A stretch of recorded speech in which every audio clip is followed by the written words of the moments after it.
betcha. Happy Homebrew Wednesday to you all. That's right, I'm actually cammed up for brewing today, and I'm going to make my first New England IPA. I've been digging on the style, and I'm really excited to actually make one. So I've been working on the recipe, kind of bouncing around, talked to several people about it. Pretty pleased with the one I got. I had to do a few substitutions. Oh, I hate that. And the yeast I wanted sold out that morning, but I think I've got a pretty good yeast to come in with it. We'll see. I'll surely be brewing one again. But at any rate, a New England IPA style, if you're not familiar with it, you may have had it not known. Basically, they're IPAs and or double IPAs that are hazy. They look murky. They look like juice. And that's the whole point, because they often taste like juice. They have low bitterness. They're very smooth because of adjuncts that are added. They had things like flaked oats and flaked wheat and sometimes flaked barley. I know a guy that uses grape nuts. Isn't that right, Nate? And so a lot of interesting aspects. And the whole point of those is that they smooth the beer out. Now, when you smooth the beer out, that can sometimes take away from the hop character. Oh, but not with the New England IPA, because you just hop the tar out of the stuff. Use a lot of hops. And I could probably use more hops than I'm using, but this is my first round, so we're going to see how this goes. But I'll share my schedule, my what I'm using in this, the whole recipe. And but let's get it going, because I've got to get the water going here. I love having my water filter right by me. We'll turn it on, and I'm looking for about 16 quarts today.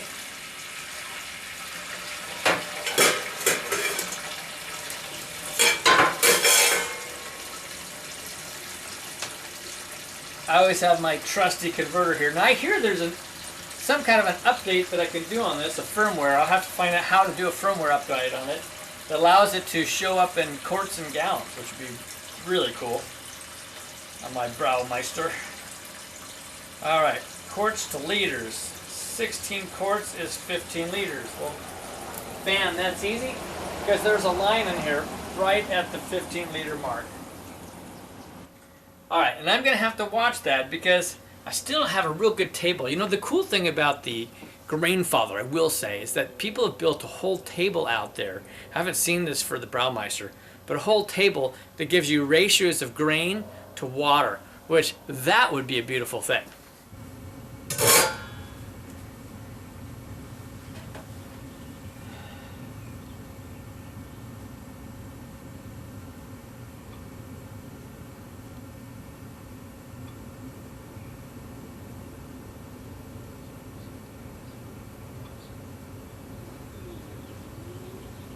All right, the pump's starting to ventilate, and it'll kick on and start heating up. So let's go over this recipe again. As I mentioned a minute ago, we have calcium chloride in the mass. The calcium chloride to sulfite, I might get those wrong, but the levels, you want a little higher calcium chloride rate, which makes it softer again. It's like a softer water in a sense. And we've got a semi-hard water here, and that's going to help balance that out, get it more towards that style. I've used rice hulls in this, and the rice hulls are because there's so much adjunct. So we've got 1.5 pounds of flaked oats and 1.5 pounds of flaked wheat in here. And in terms of the rest of the grain bill, we've got 8.5 pounds of two-row. It's a premium Great Western in my case. We've got 8 ounces of carafoam, and we've got 4 ounces of honey malt. So pretty simple. Where it gets exciting is when we start talking about the hop schedules. So the hop schedules, you want a lower bitterness on this. So we go in at 30 minutes with the first addition, not your typical 60. And we're coming in with 1/4 ounce of Magnum. After that, we don't come back in until 5 minutes to under the boil for flavoring. And we're going to add full ounce of Amarillo, 1 ounce of Azacca, and 1 ounce of El Dorado. And then we're going to whirlpool when it drops down to about 185. We'll whirlpool for 15 minutes. We're going to come back with another ounce of Amarillo, 1 ounce of Mosaic, and 1 ounce of Azacca again. I'm going to be adding in my yeast. I was planning on going with the A38 juice by Imperial Organic. They had just sold out the last of it, so I'm going with the Barbarian, the A04 Barbarian. One of the tricks with this is a lot of people talk about shaking it up. You do not want to shake it up. It comes with 200 billion cells in there. You want to pour out about, I think it's like a third of it, and then swirl it, pour the rest out, and then come back in with your sanitized spoon or something and ladle back in some of your wort, and then swirl it up in there lightly and get the rest of it out. And that's how you want to go about it. You don't want to shake this up, and you actually keep it refrigerated all the way up to the time of use, which is a little different than people that are doing smack packs and everything else. So we're going to go ahead and follow their directions on that. All right, then on dry hopping. Dry hopping is kind of fun. We're coming back in after 3 days in the primary. So in primary fermentation, you want some of that active yeast action going on when you add this in. Different. We're going to give it a shot. So after 3 days, we're going to come back in with an ounce of Amarillo again, an ounce of Mosaic, and an ounce of Azacca. And then that's going to sit in there for 4 days, so it'll have been 7 days. We're going to rack over to secondary at that point, believe it or not. And then we're going to go in for another dry hop, and this time we're going to come in with an ounce and a half of El Dorado, an ounce of Amarillo, I love my Amarillo, and a half an ounce of Azacca. So quite the amount of hops in this. I haven't added up, but that's a lot of hops, I'm going to tell you that. And we'll see how this one turns out. Okay, I've milled the grains, and we're going to get the flaked oats and flaked barley added into that.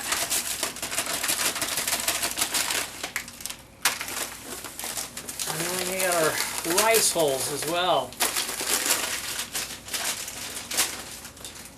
Now, I might be doing this wrong, so don't follow my lead. You can correct me if I should have been doing something different as far as those rice hulls go, but I'm just mixing it all together.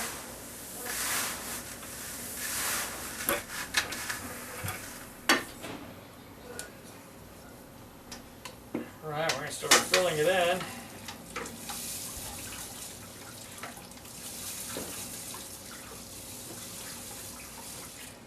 So I knew this was probably going to be the case. I'm pushing what the Braumeister can do in terms of the quantity of grains. It's really only designed to, because it's all in one, to do maybe up to a 5.5% ABV to 6. And here I'm doing a 7. So I just added 2 more quarts of water. And that brings us up to 18 quarts. So I'll just deduct that from how much I use on the other end. But I may or may not have to, we'll see. I may have to not put the rest of the grains in here. So I'm going to have to watch this very closely. Kind of an experiment on my part on that aspect. So in other words, we might be doing a second mash, a double mash. And I can already tell right now that that's going to be the case. I can add a little bit more here. Okay, so I've adjusted this a little bit. I've taken this all the way up to 20 quarts of water, and I'm going to do a double mash, basically. We'll be using the same wort to mash the last bit of the grains. I probably have about at least 2/3, maybe a little bit more of the grains in there, and we'll do the last bit with the same wort. And we're going to go ahead and close it up.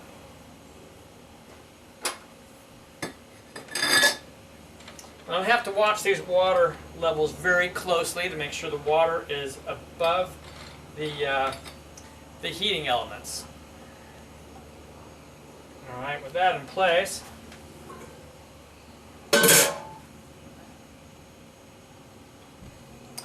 the temperature's still good, which is great. So I'm going to be watching this. Meanwhile, just so you're aware, I did put in my my calcium chloride. And I'd put in a teaspoon of that, maybe a little bit high on the teaspoon, but nonetheless. And we'll see what effect that has.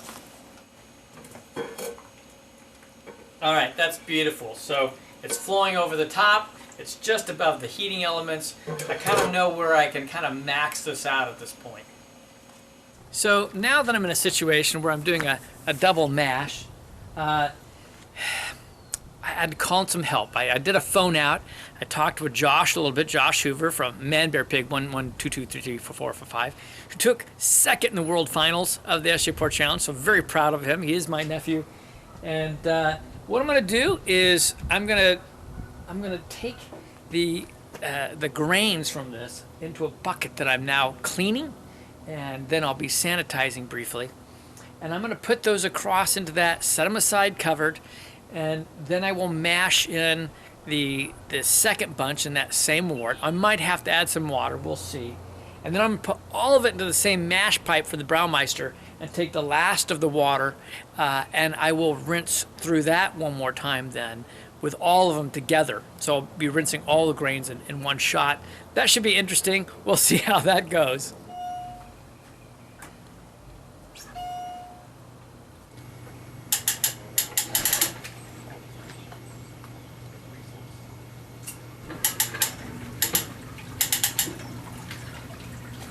So this should be interesting. So I thought, what the heck? I'll put this on film so you can laugh at me, all right? We'll see how this goes. I think I'm going to have to switch to short sleeves. It's warming up, which is great. All right, I think there's a good balance there.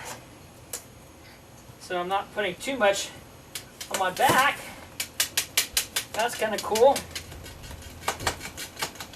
Yeah, I'm satisfied that this is a creative solution to get there. Although I'm sure it looks pretty awkward. It is.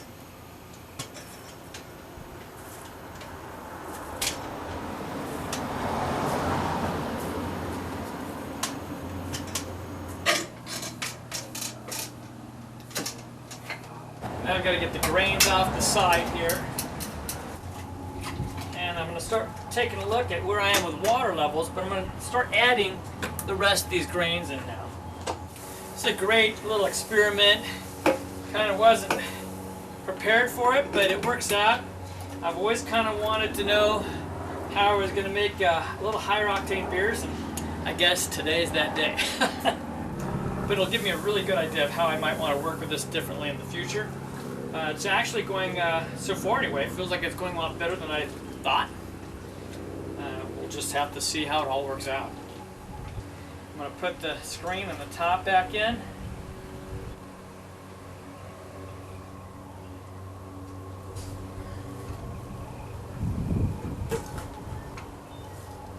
So we're starting the pump ventilation all over again. Alright, the pump's been started. We're going to watch this very closely here.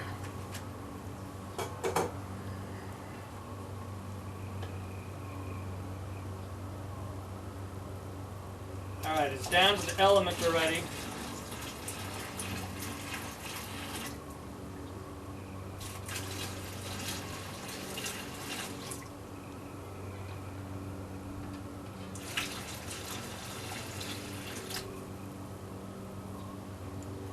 I've added 2 quarts, I need a little bit more.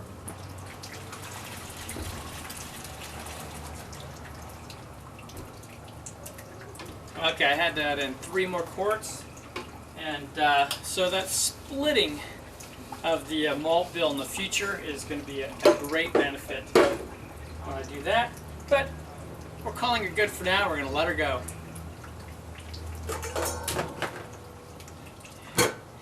In the end, it's still going to be beer. A big damn hoppy New England beer. As usual, I'm trying to juggle too many things. I've been cleaning beer lines and kegs, and now the second mash is done. Alright, so off we do this one more time here, but with some added steps that I don't normally have, so it should be very interesting how this all goes. Alright, now this is going to be interesting here.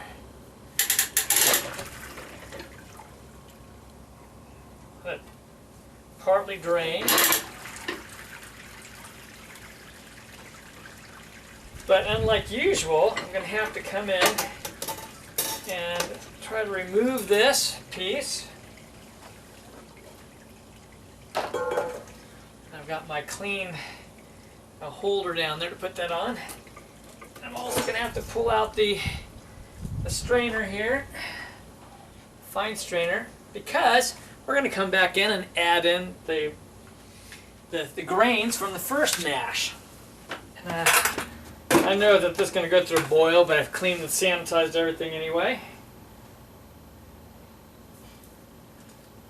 Alright, this is interesting. It's quite a different process than I've ever done. But I might as well get used to it, because I do like making some bigger beers. Alright, we'll put this screen back in there. Put that up on top. Okay, seems like it took forever to get here, but we're now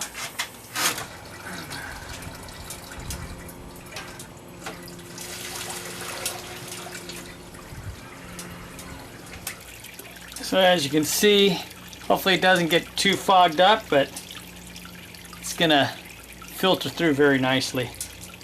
Meanwhile, back in the kitchen, Kahlua Barb is making cheese.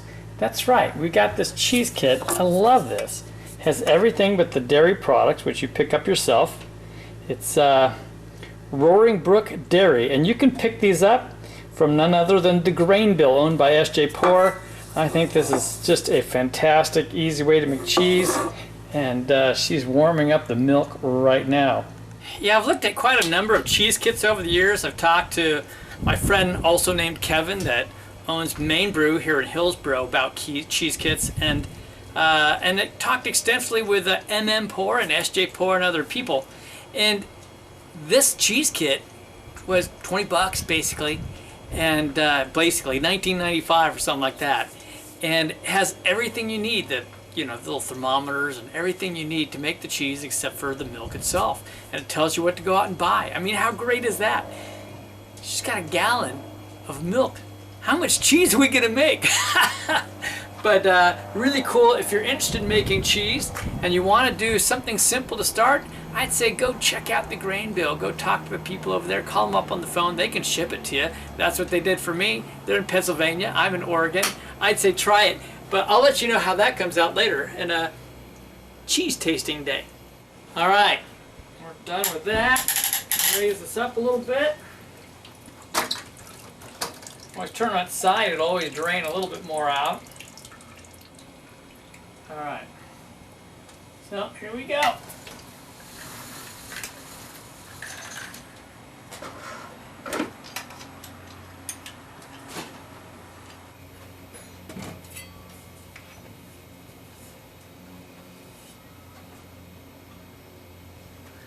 All right, now we're going to start the boil.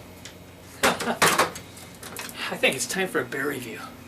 All right, we've hit the 30 minutes. Christian's actually weighing out the Magnum hops.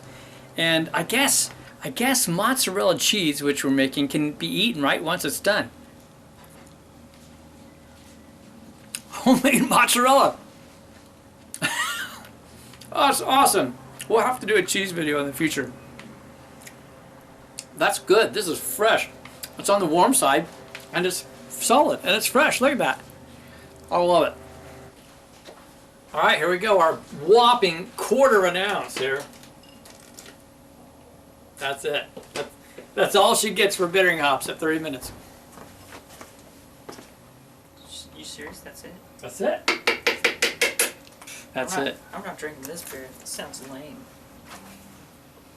Smells good though. That smells good. What? That's funny. Isn't that crazy? 1/4 ounce? 1/4 ounce. What? That's ludicrous. Alright, timer's going off.